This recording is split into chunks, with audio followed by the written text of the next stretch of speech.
Waraanni bilisummaa Oromoo Zoonii Giddugaleessaa ganama kana waraana mootummaa haleeluu beeksise.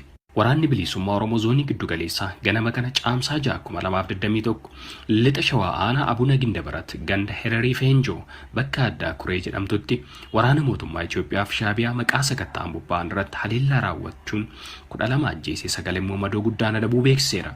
Zoonii makan ona hijree magaalaa Gorbaa keessatti umni furgaatu waraana bilisummaa Oromoo mul'ata naggasaa wagii tarkaanfii fudhateen kaampii waraana mootummaaf buufata filannoo biddaan barbadeessuun ulee AKM tokkoo fi rasaas tokko qarshii xaa'oo uummatatti gurguratan 44,000 755 dhuunfachuun qabsoo bilisummaa Oromoof galii taasisee jira.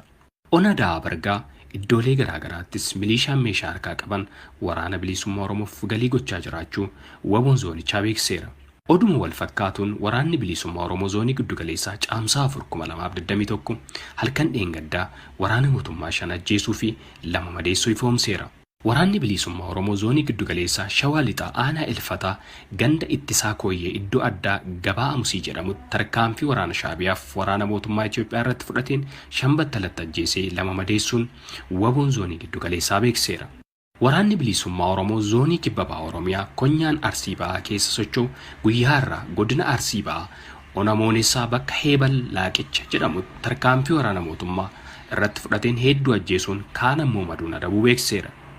Waraanni bilisummaa Oromoo Zoonii Kibbaa Cibraan Odaa Adoolaa Buttaa gannaalee siidaa gurraachaa waraana mootummaa Itoophiyaa irratti tarkaanfii fudhachuu ifoomse.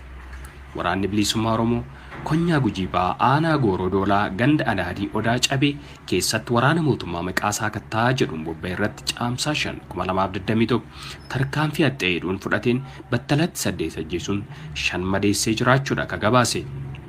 Lola kana irratti waraanni mootummaa Itoophiyaa odeessa guutuu argachuun utuu waboon ciree nyaataa jiru kan irra ba'e yoo ta'u waraanni bilisummaa Oromoo galu lolicharra aanuun gama wabootiin waraanni tokko utuu miidhamin injifa